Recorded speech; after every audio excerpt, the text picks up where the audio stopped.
우리가 오늘 볼 작품은 만선이라는 제목의 희곡이에요. 희곡. 자, 여러분, 희곡은요, 극갈래 중에 하나로서 연극의 대본을 말합니다.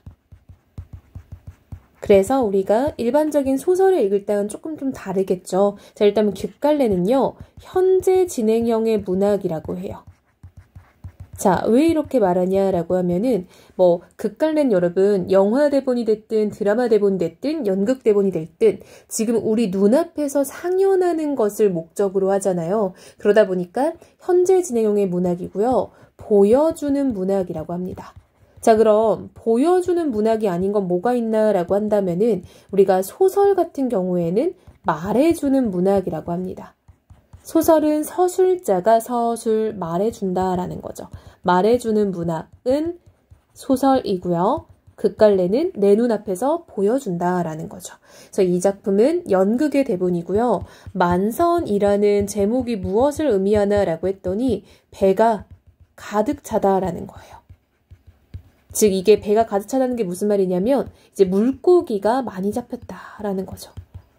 그래서 수확이 매우 크다 이런 의미입니다. 근데 이 작품은 조금 비극적이죠.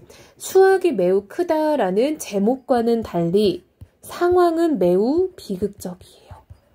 즉 제목은 많은 것을 실은 배인데요. 실제 내용은요. 많은 것을 잃은 삶이 나와요. 그쵸? 자, 많은 것을 잃어버린, 잃은 곰치라는 주인공의 삶이 등장할 거예요. 자, 만선은 원래 뭐다, 그쵸? 많은 것을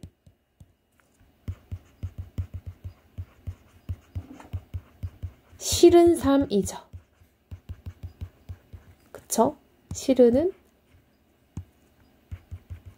이렇게 써야겠죠? 자, 그래서 우리 친구들이 이런 제목의 어떤 아이러니를 좀 알면 좋겠다라는 거죠. 자, 우리 앞부분에 한번 줄거리부터 읽으면서 가봅시다. 자, 곰치는 선주와 불리한 계약을 맺고 아들 도삼과 딸 슬슬이의 애인 연철과 함께 물고기를 잡으러 배를 타고 나가지만 풍랑에 배가 뒤집히고 곰치만 겨우 구조되어 돌아왔대요, 여러분. 선주는요, 배의 주인이죠. 그쵸? 그러니까 여러분 옛날부터 꼭 땅 주인들은 땅 빌려주고 돈 받고 소작농들은 열심히 일하고 마찬가지인 거죠. 한나절 되도록 제대로 고기 잡은 배는 없었어. 돛이 뭐예요? 돛대가 부러질 때 바람을 타는 판에 라고 해서 당시에 환경이 되게 좋지 않았음을 알 수 있겠죠. 그쵸? 그 당시에는 바람이 너무 많이 불고 파도가 치니까 환경적으로 지금 좋지가 않다라는 걸 알 수 있겠죠.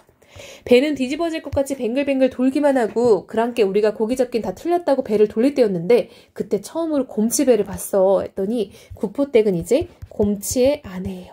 그러니까 곰치의 아내 입장에서는 그래서 내 남편이 어떻게 됐는데 라는 거죠.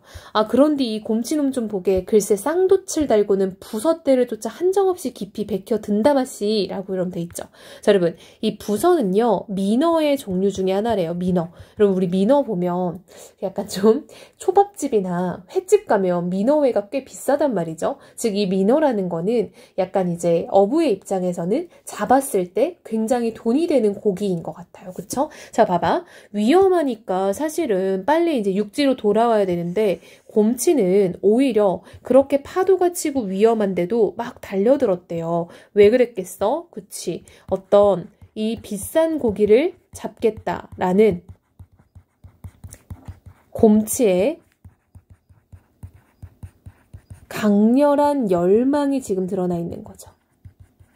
내가 꼭 저걸 잡고야 말겠다라니까 그 목숨이 위험한데도 거길 쫓아간 거겠죠. 세상에 이게 뭔 일일까나 라고 이제 아내는 걱정을 하는 거죠.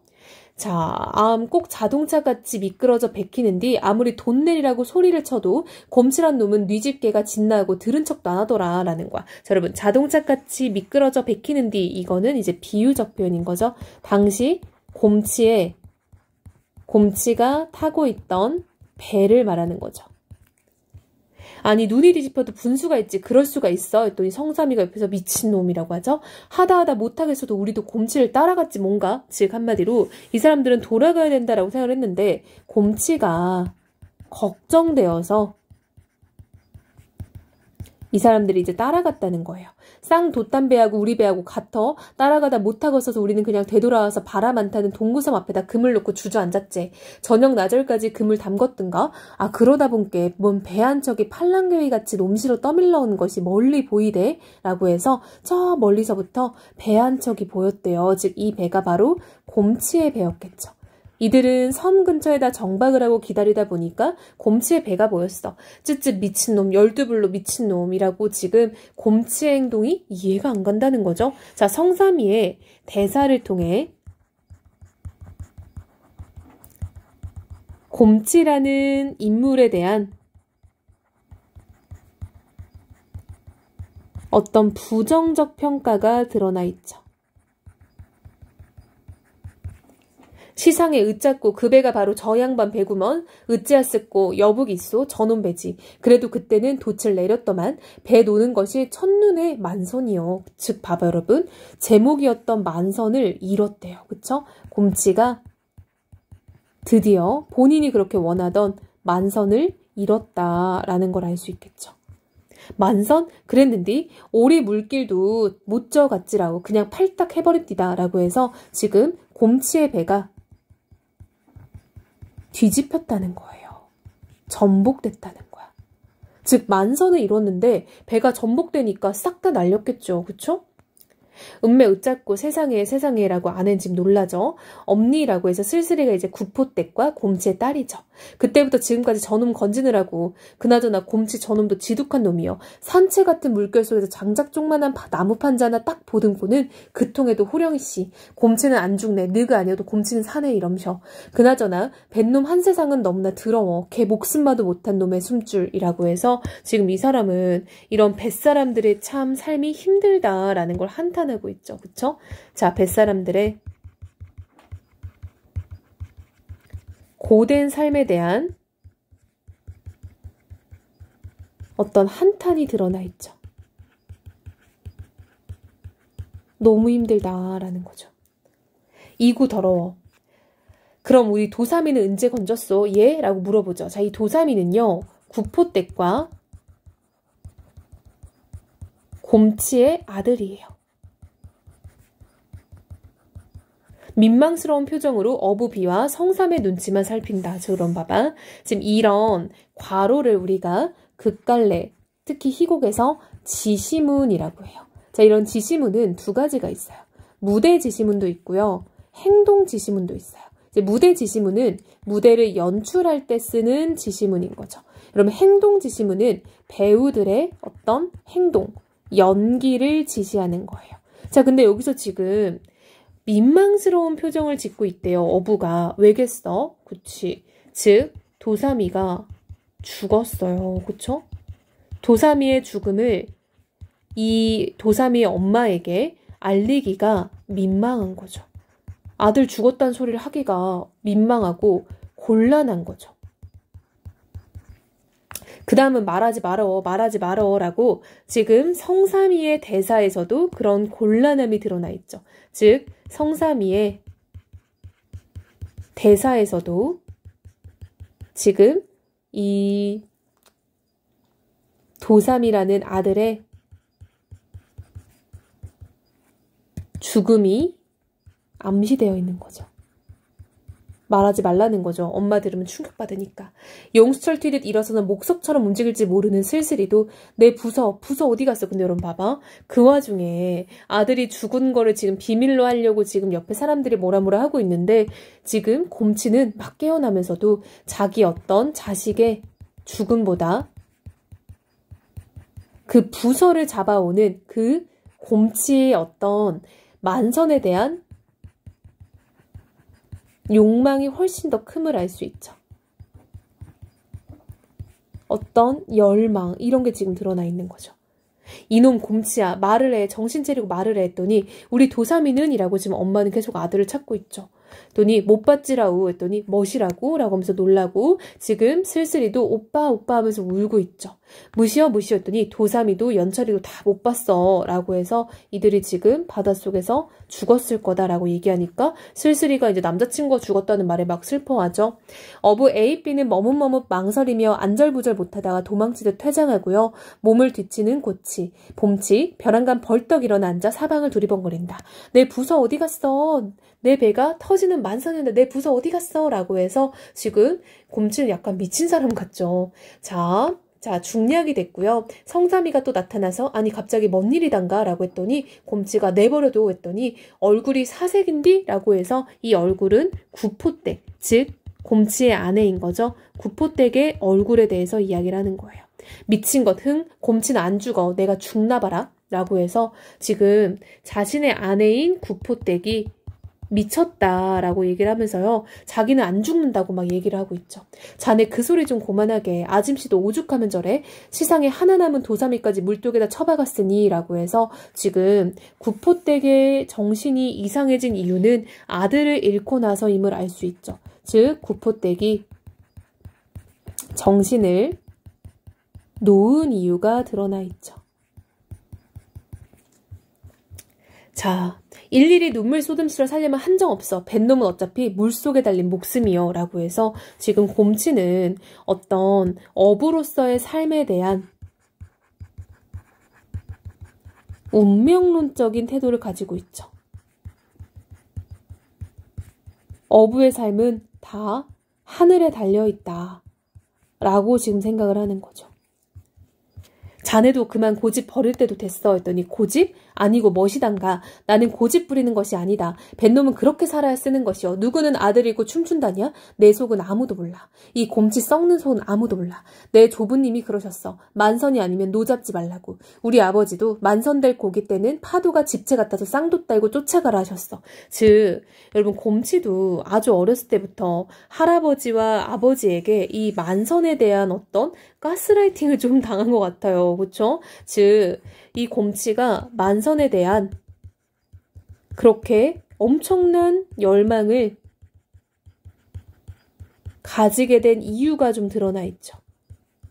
어려서부터 할아버지한테 아버지한테 만선은 이러는 것이다 라고 얘기를 듣고 자랐다는 거죠. 내 형제 위로 셋, 아래로 하나 남은 동생 놈마저 즉 여러분 형제 4명이 다 죽었어.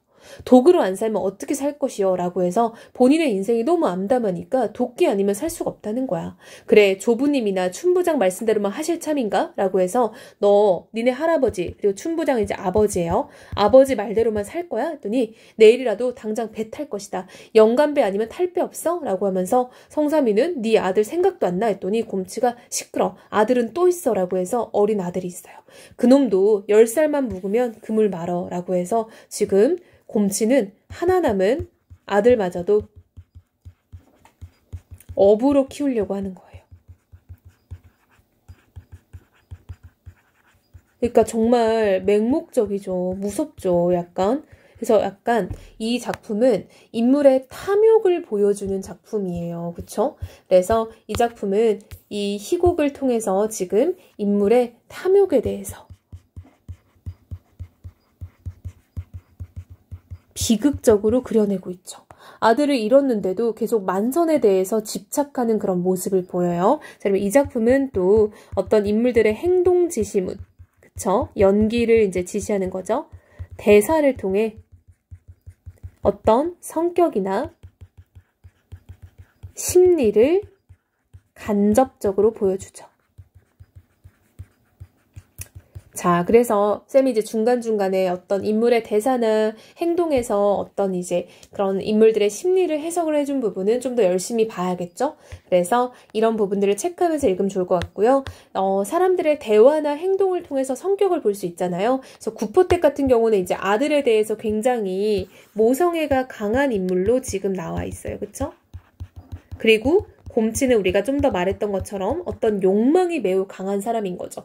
어떤 집착과 집념을 가진 사람이에요. 그쵸? 그래서 이 곰치의 이런 만선에 대한 집착과 집념은 좀 인간의 탐욕으로도 해석이 될 수 있겠죠. 그래서 만선이라는 제목은 배가 가득 찼다는 건데 오히려 많은 것을 다 잃어버렸다는 점에서 이 작품은 아이러니를 가지고 있다라고 볼 수 있겠죠. 그래서 이런 것들을 좀 체크하면서 보면 좋을 것 같아요. 자, 그리고 여러분 또 우리가 조금 더 주목하면 좋을게요. 지금 이 곰치가 이제 배를 타고 나갔다가 바다에서 돛대가 부러질 듯한 바람을 탔다라고 표현이 되어 있죠. 그쵸? 그래서 이 부분에서는 곰치나 혹은 또 다른 어부들이겠죠. 어부의 자연과의 어떤 갈등이 드러나 있죠. 여러분 우리 인간과 자연의 대결 이런 거, 인간과 자연의 갈등 이런 것들은 소설이나 어떤 문학작품에서 쉽게 볼 수가 없단 말이죠. 그래서 이 작품은 그런 점에서는 인간과 자연의 갈등이 나타난다는 점에서 되게 특이하죠. 자, 그리고 곰치와 이제 구포택 사이에서도 인간이 운명을 받아들일 거냐 받아들이지 않을 거냐 이것도 지금 드러나 있죠. 지금 여러분 보세요. 지금 이 곰치 같은 경우에는 어부로 태어난 이상 우리는 이렇게 바다에서 죽게 될 것이다 라는 어떤 운명론적인 태도를 가지고 있잖아요. 그래서 이 곰치는 숙명을 수용하는 입장이라면 곰치의 아내인 구포댁은 그러고 싶지 않은 거죠. 숙명을 거부하는 모습을 보이죠. 이 숙명을 거부한다는 점에서는 인간과 운명의 갈등이 드러나 있다라고 볼 수 있겠죠. 그래서 구포댁의 모습에서는 우리가 인간과 운명의 갈등이 드러나 있다라는 거 알 수 있어요. 자, 그리고 여러분 또 이 앞부분에서 선주와 이제 불리한 조건을 맺고 또 나중에는 이 선주가 배를 묶어버려요. 그쵸? 그래서 얘가 지금 나갈 수가 없게 된단 말이죠. 자, 그래서 특히 어느 부분에 나타났냐면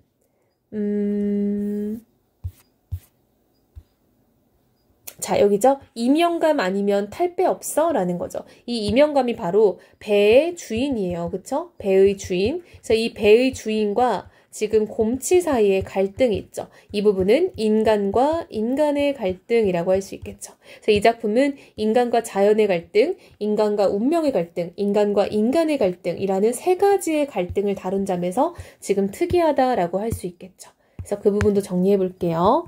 자, 인간과 인간, 인간과 운명, 구포댁이죠. 그 다음에 인간과 자연, 이건 이제 어부들이 바닷가에서 겪었던 풍랑인 거죠. 이렇게 세 가지의 갈등을 다룬다는 점에서 좀 특이한 작품이다라고 볼 수 있겠네요.